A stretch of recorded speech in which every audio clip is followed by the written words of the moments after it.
My fellow extraordinary Americans. For today, we have a special guest from South America called Diorella Pugliese. Diorella is an entrepreneur, co-founder, consultant, as well as online education and scalability expert. With a career spanning over 12 years in the dynamic realm of business consulting, she has cultivated a profound passion for online education and scalability. Her journey into this transformative field started at Mind Valley, where she honed her skills during an enriching 8-year tenure. Her mission is to empower entrepreneurs and organizations to reach their full potential in the digital age, guided by the principles of integrity, innovation, and collaboration. She's committed to providing clients with the highest levels of expertise and service, and I'm glad to have her on the show. Dirella, are you there? I'm here. I'm here. I'm so excited. Hello, everyone. It's a pleasure to be with you today, Cosmos. Thank you so much for inviting me. Dirella, it's an honor to have you on the show. I mean, I know you're an entrepreneur, you've co-founded companies, and you're also a scalability and online education expert. Can you tell me and the audience a little bit more about yourself, your background, and how you got started? Yeah, for sure. It's I have done a little bit of like many things, but my I have a degree in international relations and foreign affairs, and I'm specialized in geopolitics, which is not very related to what I do for a living every day, but it has given me a cosmovision about the world and understanding how things work from, I would say, 10,000 feet. That has helped me a lot to look at things from an overview, really. And after I finished my degree, for different reasons, I became very passionate about education, and I pursue my career in a company that educates people online. And then I started there as a customer support manager, and I moved to product development, and then I moved to COO and operations. And I found out that I could uh, my true passion, that is like helping and helping people and educating people, or at least letting people know what's the power, how powerful is to be educated, or to learn things, or to learn about things, and use that information to help entrepreneurs to scale their businesses. And that's what I do. So I help companies to scale their business. I organize their operations, and I try to plant a seed in every person I work with, about the importance of learning and new things and thinking farther away, like being challenged about what they believe and what they think, uh, to see that there's more out there. And sometimes our mind is so narrow in the context we grew up, that I usually try to plant that seed and say, like, hey, you know what, there are different things, different ways. So I combine all my passions and use that to help people to scale up their businesses, basically. Durella, that's awesome. And like online education is a relatively new thing, right? It's just been there for like the past 2 decades where before you had to go to universities and all of that stuff, but and you had to pay like thousands, and most people still do, but now for online education, you can get the same education or better for like a much better deal, and you don't have to go hundreds of thousands of dollars into debt.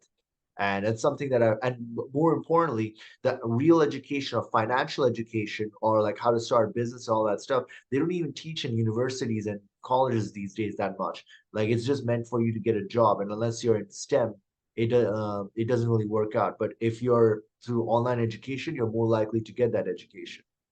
Yeah, well, it's so true what you say, because one of the things that I mean, my obsession with education comes from a perspective that I grew up in South America.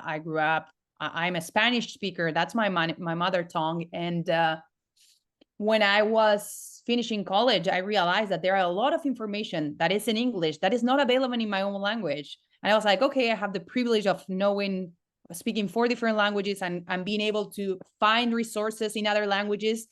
And I said, like, I need to translate all this information into my own language, or at least information that is valuable to me, or share this with people, because otherwise we are so far away from things that are happening in other sides of the world that are so similar, and they are solving problems in a completely different way. And at the end of the day, we all have the same problems. It's just a different context. So I grew up in Patagonia, which is the south of Argentina, and there's nothing there. We're like few people there. It's cold, it's windy.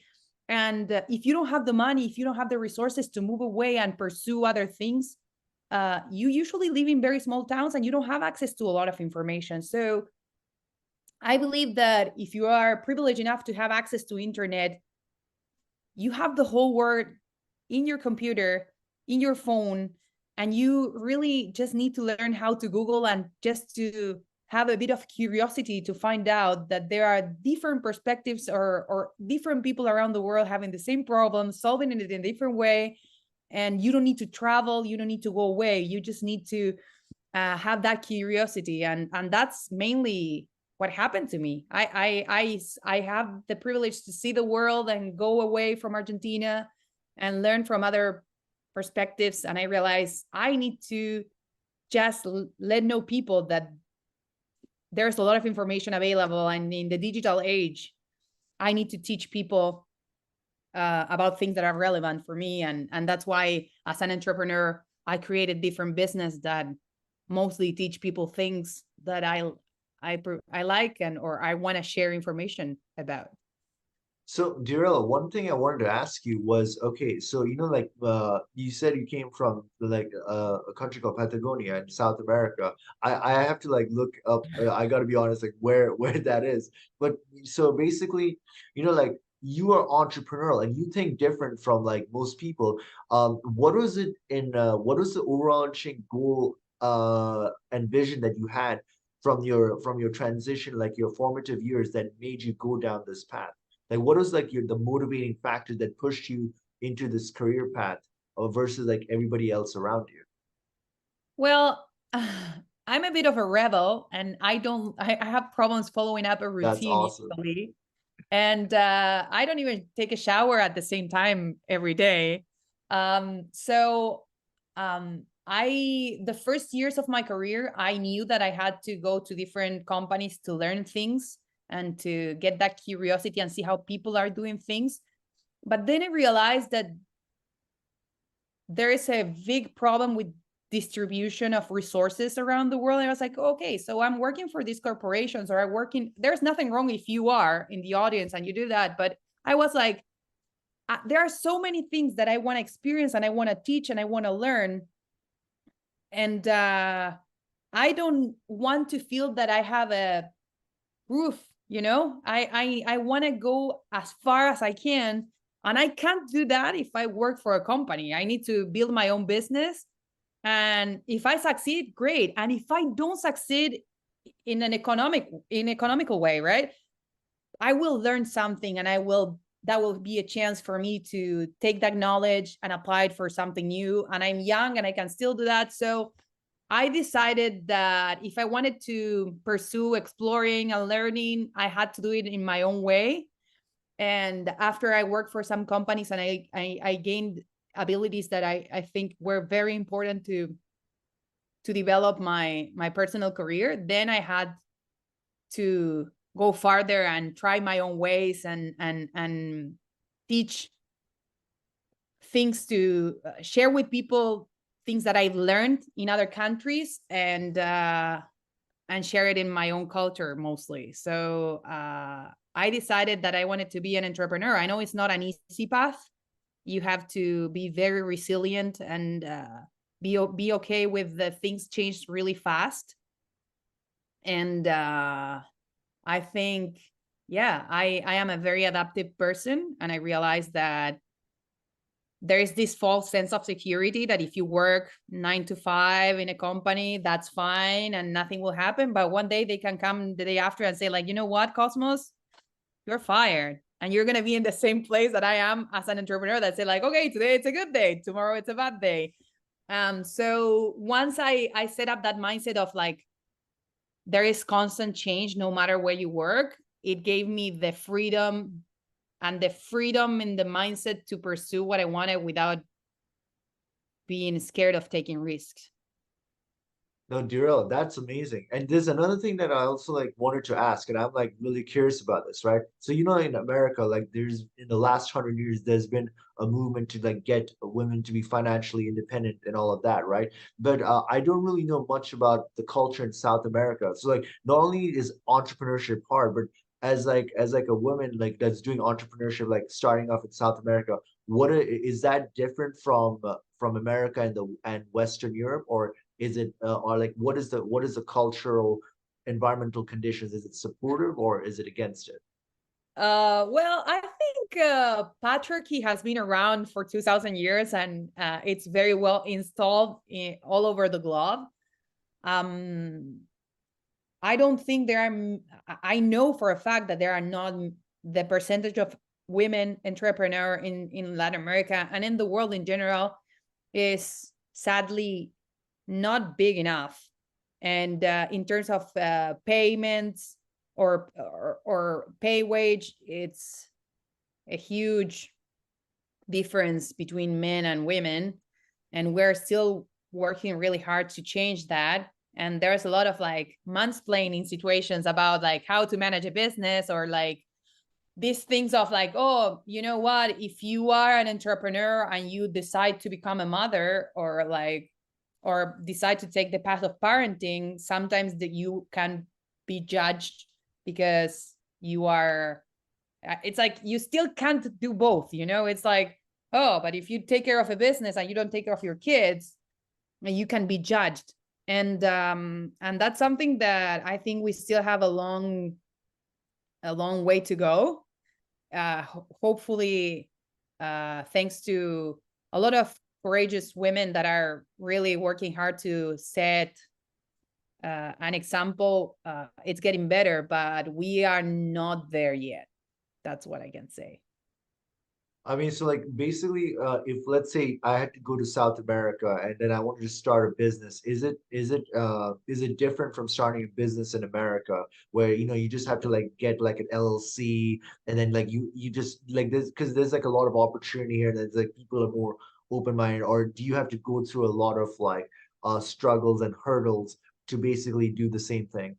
You do. I mean, there is a lot of bureaucracy in the process. There is a lot of corruption. There is a lot of,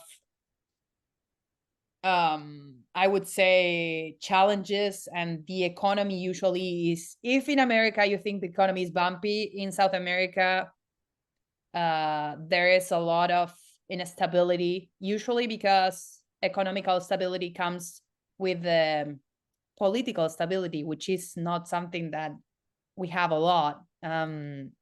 Usually, there are not long-term plans for in different governments, and it's really it's hard. It's hard. There is a lot of taxes too, and I don't think that's a bad thing because, for example, in Argentina, we have free education and free healthcare, which is something we are very privileged of having, especially related to compared to other countries in Latin America and also in the States.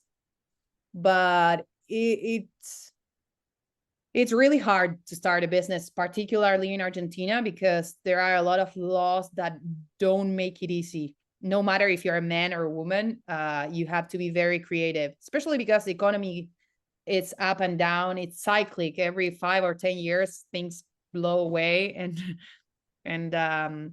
you need to become very versatile and resilient and think out of the box. I sometimes we say like, if you can manage to have a business in Argentina, you can manage to have a business anywhere because you have to deal with so many things. I, I mean, Daryl, like this is one of the reasons I was so excited about having you on the podcast is because like not only is there like you're doing business in like another continent, like where like the conditions might not be suitable for doing business, but you're also a woman entrepreneur that's like fighting against like against the odds to like succeed in whatever you're doing. And that requires a certain type of personality. Like you have to be resilient, you got to be determined, you got to push through and it just takes a different mindset, and I definitely want my audience to get some of that mindset because if you can have that mindset you can apply it anywhere. It's kind of like let's say you're running on sand or you're running up like upwards in the mountain and you practice running at a certain speed, and like it's really hard and it's really taxing on the legs. If you go to a stadium on a track and now you start running, you will start running faster because now your body is used to running a race under tough conditions like a sand, like where there's sand, or you're going up a mountain or something like that. Yeah, if that Yeah. makes sense. Yeah, no, totally. And I think mindset is very important. One of the thing that I usually tell to people is like, you cannot create a business or anything actually from a mindset of survival mindset, because that puts you, it's like, it's very hard to be like, imagine a lion is coming for you and you have that mindset 24/7 every day. It puts you not in a creative way. And as an entrepreneur, you have to be creative and you have to have the mindset of like knowing that things usually are not going to work the way you think they will.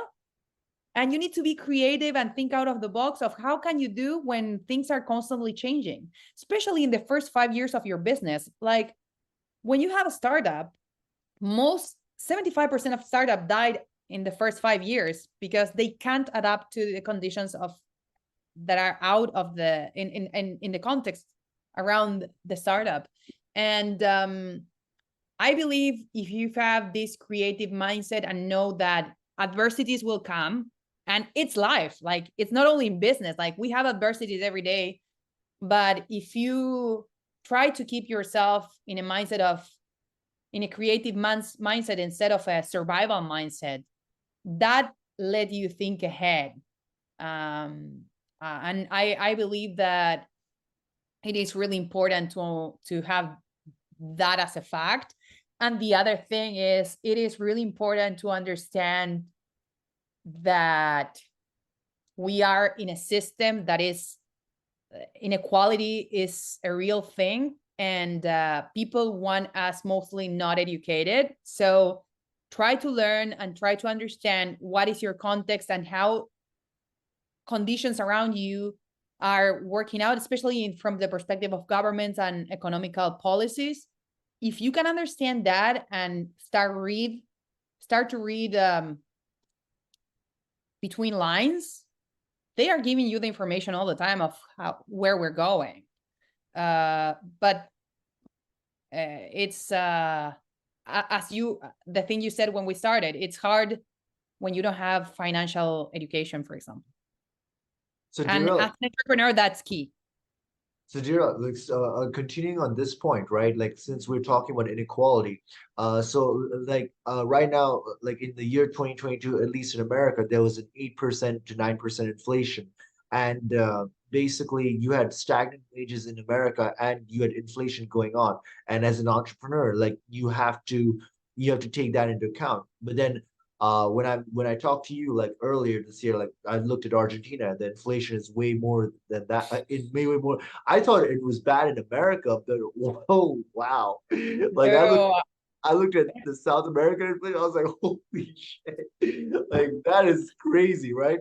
So my question to you is, right? So like, let's say somebody wants to attain financial freedom by starting a business now, but they're in a state where inflation is going on and their money is getting devalued and they have stagnant wages, but they need to save enough to basically start a business and fund it. What would be, from your perspective, how would you go about doing that? well, I think nowadays, if you want to start a business, you have to be very cautious because we are at the moment of the economy where we are in a transition that happens every 100 and 150 years, where we have one country or one currency that is very strong, and then suddenly people start losing faith in that, in what that currency provides, which is security, stability, and all of those things. So we are at the moment that, especially, I know this is mostly for Americans, the US dollar right now, it's in a very hard position, and we need to understand that the currency will lose value every day.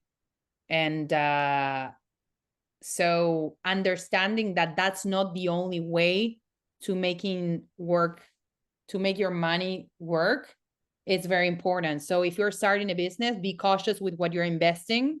be very cautious with the I always say to people, what is an investment and what is an expense, which are two different things. So understanding that if you are using some money to invest, for example, let's say I usually work with put some value to my hour. Let's say my hour is $100 and I am an entrepreneur. If I need to do something and I find someone that will do the same thing for, let's say, $25, because that's the money that they want to for that task, I would delegate that, and that's an investment. It's a win-win situation. The person is happy, I am happy. I can use that time to do other things that I cannot replace myself from doing. And also, while while I am starting the business, I would also try to put a maximum amount of investment to see results. When I started my last business, I said, I'm going to invest $10,000 in this. I'm going to give it a year. And if it doesn't work, $10,000 in Argentina was a lot of money back then. If it doesn't work, that's it. It means that it doesn't work. I'm going to give all my time, all my brain, all my ideas, and I'm going to invest this. And if it doesn't come back, I'm not going to keep investing money in something that doesn't work. So as an entrepreneur, we need to understand that we need to put a limit of investment and a limit of time, because I have seen a lot of people that have invested and burned a lot of money trying to make it work, something that for whatever reason, sometimes it's not even that you are doing something wrong. Sometimes you are doing an amazing idea in the wrong context, and that can happen too. But you need to understand what's the limit and not compromise other things in your life because of pursuing something that you are just stubborn enough to say, like, this will work no matter what. Sometimes it doesn't work. And today, if you are scared of starting a business or it's a very unstable situation, I would think other ways to become an entrepreneur, which is, okay, there are other things to make your money worth. Like I have talked with you about this, like, let's look at crypto, learn about it, work with that, learn about metals, learn about how you can use the same money you have today and try to, if you're trying to win to inflation and make and be ahead of that, that's also in this context being an entrepreneur. There are a lot of people that are focused on every day I'm getting poorer and poorer because the money is losing its value and I'm making the same money and prices are going high. And there are other people that are reading and seeing, like, okay, what can I do to use this money today and put it in something that, even though I'm not going to work out more or I'm not going to create a business, I will still do something to make my money worth it. I don't know if that replied to your question. Sometimes I go. No. I mean, it does make sense, right? But like, I think a lot of people, like, now they're looking at like like recently they looked at like the federal interest rates, for instance, like they went up to like 5.5%. People are speculating, are they going to lower it? Are they going to increase it? But you and I both know, like, overall in the long term, like they go through cycles. Like there's like deflation, and then there's inflation, then there's deflation, then there's hyperinflation. So for the sake of like the audience's knowledge, let's say like let's say the audience does not know anything about how how, like, why inflation or hyperinflation or deflation works. Would you be able to explain for our audience, like, why there would be like a deflation, like as a result of interest rates, and then they would print money, and then there would be like a hyperinflation? Like, what is the end result over here? Well, I think we're going through stagflation right now, and it's like a deceleration of the economy, and the government needs more money to try to cover all the holes that they have. And when you print more money and you don't back that up with metals, your currency start just losing power. And I mean, we've been seeing that in America. We've been like over 100 years, in Argentina for like over 10, 20 years. Like Venezuela, don't even get me started on that. But It happens all the time, and the economy is cyclic. The difference between America and the rest of the countries is that there is something in international politics called the hegemon, which is the ruler maker, which after Bretton Woods and after the Second World War, the United States became that country, the country that was ruling things. The country, for example, the petrodollars, oh yeah, use that currency. Dollars became the currency that we use for the most valuable commodity that the oil, Industrial Revolution gave us, which is oil. oil. So nowadays, we have something that most Americans don't know, which is petrodollars is over. And that to translate that to people is like, we are letting you know that we don't believe in your currency as we used to do it. So that means in the near future that the US dollar will keep losing its power because the economy is not growing as it used to. The golden days are over, and the government is also printing more money, making poor people poorer. And we have this for a fact, which is we are in the most unequal age in the history of the world, which is we have people in your country that are billionaires or trillionaires, and we have people that are making $1,000 a month living in the same country. And I believe that in order to cover some holes that have to do a lot to do with also the correlation of power in the international system, which is like the states spend a lot of money also in military resources to cover their presence around the world. That costs a lot of money, and at the end of the day, they keep printing money. The economy is not growing. People are not having the ability to spend money. So if you don't spend money, money doesn't circulate. It's a recipe for chaos. The big problem that we have right now is that most Americans are not used to that. I lived in Canada for the past 5 years. I moved back to Argentina last year, and I was talking with people about inflation, and I was like, I'm not going to be worried until we go to 50% because I'm from Argentina. I have dealt with this. I know what happened, and I'm like, we find ways to make it work for whatever reason. But usually Americans in general have, not everyone, of course, but people are used to spending money, are used to living mostly a comfortable life.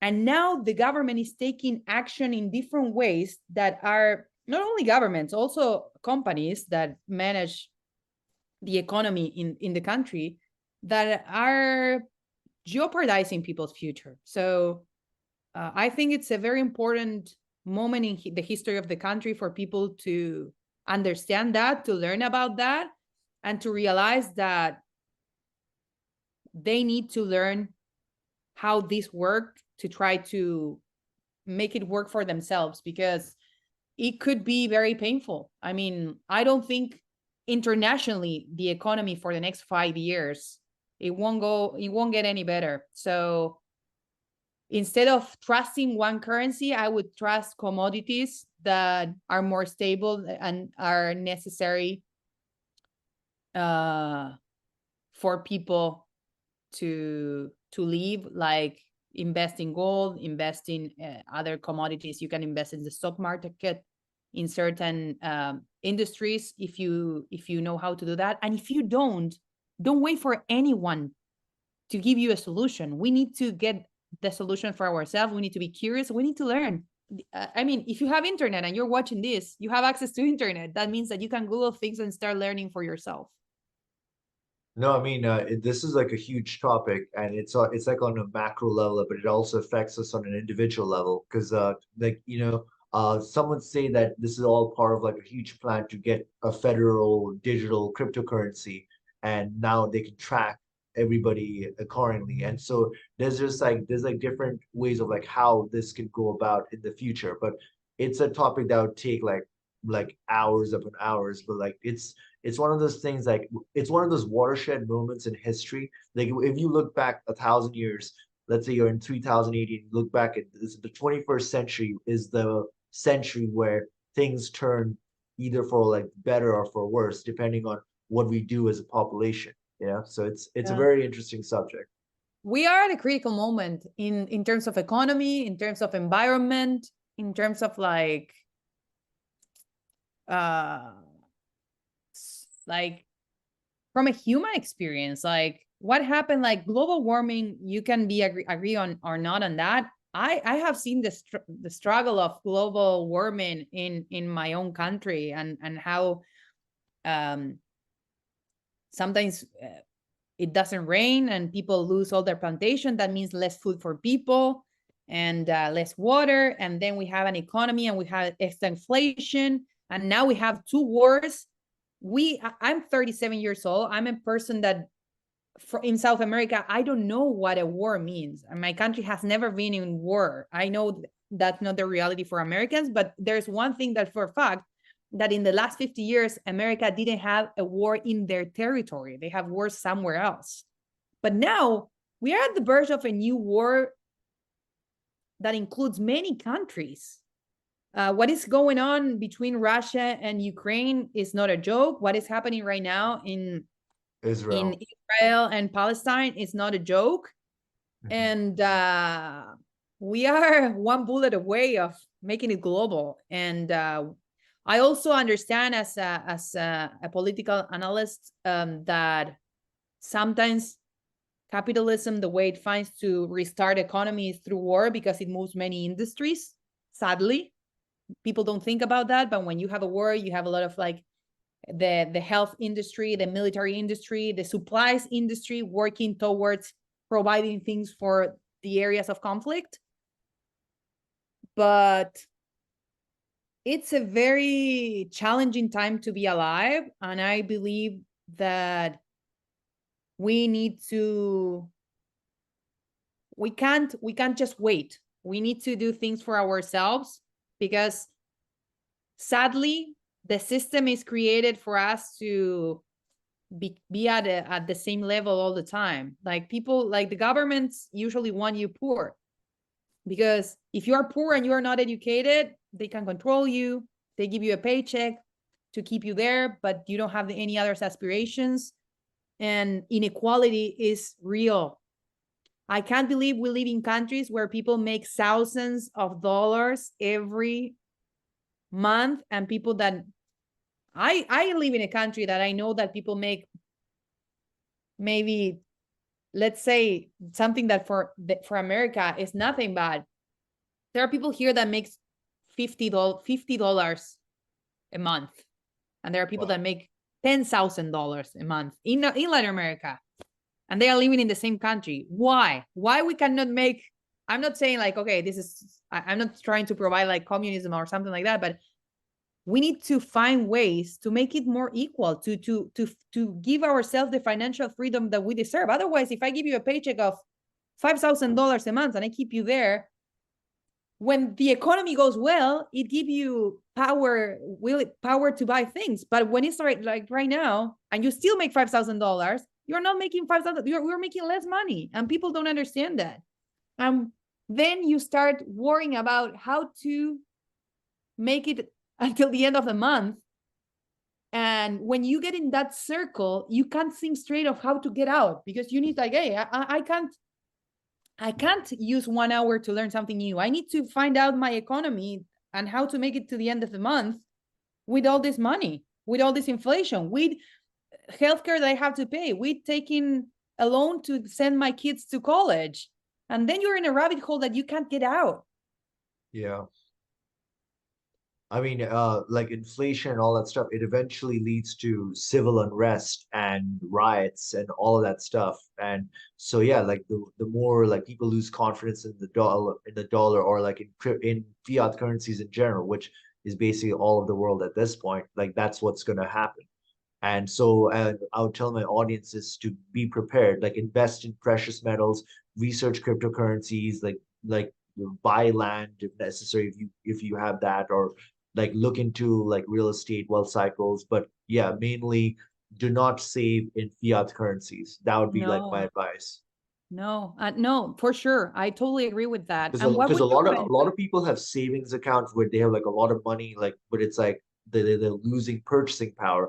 And it seems like a simple concept, but like a lot of people are unaware of it, where when you lose your purchasing power over a period of time due to inflation, you can't buy as much stuff with that same money you have in your savings account. Like a lot of Yeah, people, like they're going to retire, right? And then when they retire, they realize that whatever money they had in their 401k or in their savings account where they saved a little, like that has lost value. You know, like the amount of money, let's say they had in the 1980s or 1990s, it cannot buy the same stuff. So they can't even retire. They got to go back to work now. yeah, no, I totally agree with that. And thinking ahead of like a digital international, like digital currency banks and things like that, some people are like skeptical about that. I think we're going there eventually, and sooner than later. In 5 years from now, currency will be fully digital. If you read about the pilots that are being run, like that are running around the world, there are many countries that already have their digital. They say like it's like a fiat currency but digital, but it's actually in the blockchain. And some people are skeptical because some people say like, what if they put a expiry date and then you have to use your money or spend your money before certain date? I don't think that will happen, but there are some people that say that. But if you have your piece of land and you have your like gold has been around for centuries. And yes, the prices fluctuates, but at the end of the day, when the economy and fiat currencies are in a really bad shape, now everyone is talking about gold. If you check the how much gold has grown in the past 5 years, it's gonna keep growing. And I mean, it's inevitable. The only question is, what would the governments like? Would they like in America in 1933 or something? They confiscated gold, um, and until 1970s, like people could not, uh, like yeah, they could not buy it and stuff like that, or they could not have it with them. it's not about if we're gonna hit a wall in terms of international economy. It's about the right question is when and how hard. Yeah. So knowing that we're going to hit that wall, what I recommend to people is start reading about it, start educating yourself, um, and don't let be very cautious of what you read, because there is like media is doing a tremendous um, work to also, if you turn on the TV, it's like everything is bad, everything like there's no like creating chaos and creating not let us think straight. So just try to find your sources. Like what Cosmos is you're doing is amazing, and I admire your work a lot, because I know for a fact that you take your time to learn and you are very committed to spread the word and to educate people. But also it's time to be cautious about what you read, and turn off the TV. What you need to learn is not in television. It's in the internet, and it's in people like Cosmos, people that there are a lot of great channels, there are a lot of blogs, and in YouTube there are a lot of information too. There's a lot of bad information too, but when you turn on the TV and you watch the news, it's they are not providing any solution. They are just making us scared of things and trying to keep us in that loop of worriness, where you just think about, like, oh, they are right. Oh my God, I don't have enough money. Yes. And if we keep focusing in that and not learning about how to we can solve the problem, it's only gonna get worse, because yes, the fiat currencies are going down, and it's inevitable, sadly. And it's cyclic. That's economy. This is not it's not new. If you review history, it happened many times before. No one taught us about that. That's the problem. They don't prepare us for this. Yeah, I mean that's pretty much true. But Dira, like from your perspective, what do you think is like the biggest challenge like we would have like in this current time as entrepreneurs or like people that want to like do business or be financially free? And how do you think we would go about overcoming it? Well, I think as entrepreneurs, we need to be very smart in how we invest our profit, to not lose money. And we also need to be very cautious about reading our audience, reading our clients, because people are scared. And usually when people are scared, they don't want to spend money. It's a correlation of what's going on. It's like I'm not going to spend money in this if I don't know what's going to happen tomorrow, especially when there is a context. That's what is happening right now in Argentina. There's so much inflation that you're like, you have two type of people.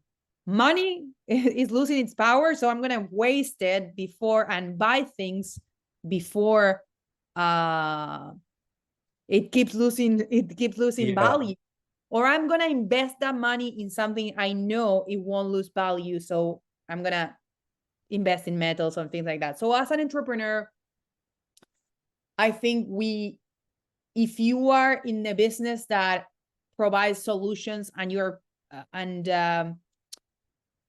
you need to show your audience that for them it's a good deal to invest in whatever you're offering.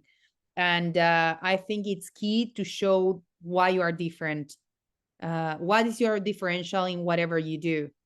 Because there's going to be a lot of competition, and people are very carefully choosing what to invest their money on. And you need to do communicate the power, or like the commitment you have with your clients. And I think it's a great time for uh to work with your current clients.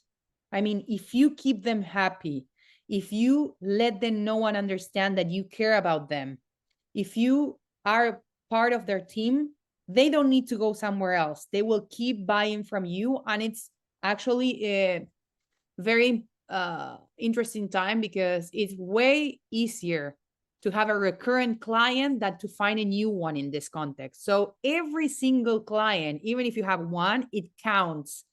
And it's a time to create fidelity, and it's time to transform your customer in raving fans, and it's a time to meet them halfway.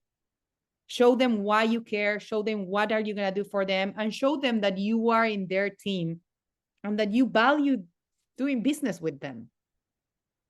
I think that's something that we need to be very grateful for, every single client we have. And we are in a moment of marketing of experiences. We need to give them experience, and the customer journey needs to be very shaped in a way that we let them know we are very deciding very carefully what we want them to experience with us. And that's something that I will provide you an experience that no one else will give you, because I care about you, and this is why, and this is what you're going to get. And the promise needs to be juicy, because in a moment of uncertainty and in a moment where people are very cautious about how to use their money, we need to show them that this is the place. And that's something that it's also beautiful about being an entrepreneur. You have the opportunity to provide a great service and to give other people like you that are choosing you over thousands of other people that are doing the same thing, why you're different and why you care about them. a unique And that's selling beautiful. proposition. Yeah. Exactly. No, I mean, makes sense. Like you have to be different from other people, and you have to like it could be your brand, it could be like maybe your charisma, or like basically something about your product, but you have to be different. Yeah. And it's not about being the first one anymore. It's about being the best. And I mean, Google wasn't the first search engine in the history of internet, not even close. They did things in a different way. Yeah. But Dirella, there's one thing I wanted to ask you.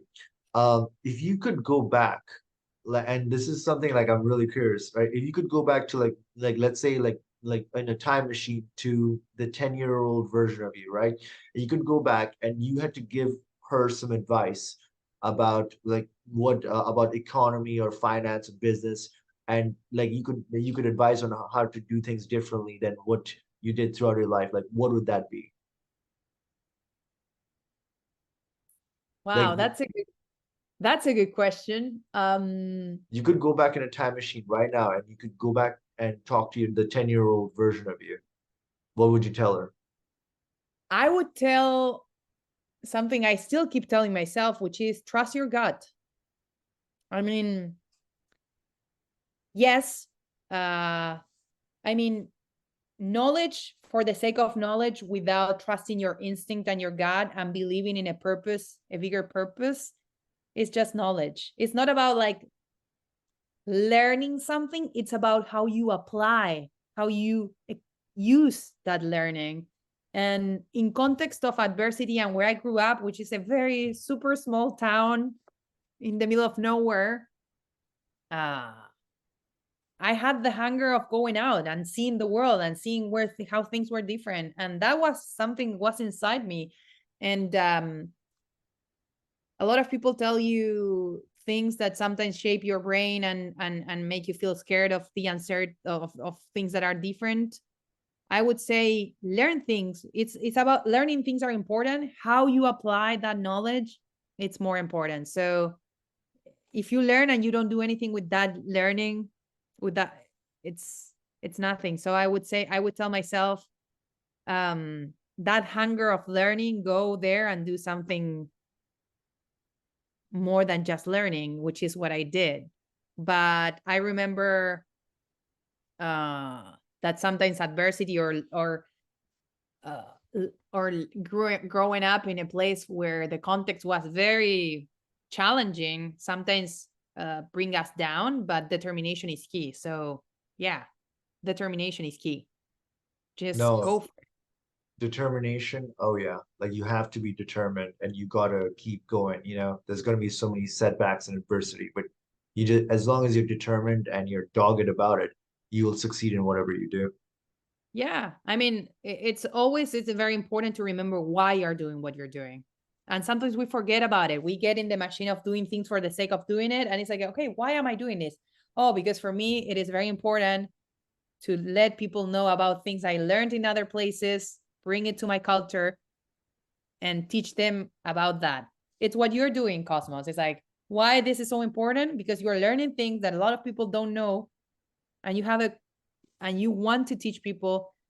Are you going to teach to everyone? No, absolutely no. But those curious that are looking for something different, we have an option, which is you, which is me, which is people do business and create things because they want to provide something different. And I think we need to remember why we're doing what we're doing. When we don't remember why, we have lost something in the middle and we need to start again. Because You the know, why is what give us the passion. It's yeah, it's something that I've talked with my other guests as well. Like you have to know your why and you have to be passionate about what you're doing. Otherwise, it doesn't become work. It's just something that's part of your being, you know? So yeah. And passion is not rational, which is something in my culture. We have sometimes a lot of passion and we don't have I've heard that about like South America. They're very passionate over there. passion is something that is not rational, and sometimes you don't understand why. You're just doing it because you're very passionate about something. I think you need to find a balance between rationality and passion, but you need both. Just to be rational and take rational decisions, sometimes you have to take risks, and to take risks you have to be passionate about it, because your brain will always tell you play safe, and your heart will always tell you just like go with it. So you need to find something in the middle, I think. So Dira, is there any project or work that you're doing right now that you want the audience to get a glimpse into? um well, I mean, as you said at the beginning, I do consulting for business in scalability. I have done that for a while. If you think that you are in a moment of your company where you don't know if you have the right people in the right seat, or if you grew your business and you want to take it somewhere else and you need to have standardized processes and understand what's the recipe that you want to pursue and replicate in order to scale it up without implosions, you can reach me on LinkedIn. I know, Cosmos, you put the information for your audience, and we can talk about it. But that was the next question I was going to ask you. How can my audience connect with you and get to know more yeah, about I your mean, you work? can reach me on LinkedIn, and we can talk. I usually reply all the messages there, and I am very passionate about helping people that are entrepreneurs, because at the beginning I started doing this because I was like, I want to share with people. Like, I wish I had someone that could shortcut things for me so I didn't have to learn the hard way. And now what I'm trying to do is that it's helping people with some shortcuts so they don't have to do that on their own. And it's a problem when you're scaling up. If you don't have solid processes, um, I have seen many companies that imploded because of that, because when they started to grow, they couldn't do it consistently because they didn't have clear processes on what they were doing. So if you think that I can help you with something like that, just reach me out on LinkedIn. Awesome, Diorella. Diorella, I'm so glad that you took the time to do this podcast. Like like your valuable insights into things are just amazing. And I do hope that you take the time to come back on the show at a later time. Well, I love talking to you, Cosmos. I feel very honored that I can be here and talk to people, and also, like, I learned a lot from you. So I'm grateful that you invited me, and I also want to take the time to thank you for what you're doing with this channel and with all your knowledge that you're sharing. I believe that for Americans, it's very important to learn about the things you're teaching. So I really appreciate that you're doing that. Thank you so much, Daryl. I'm grateful and appreciative of that. And I want to conclude this show by telling my fellow extraordinary Americans that, hey, look, there's an extraordinary within each and every one of us, and it's our duty to awaken it and unleash it. Until next time, bye for now. Hey there, everyone.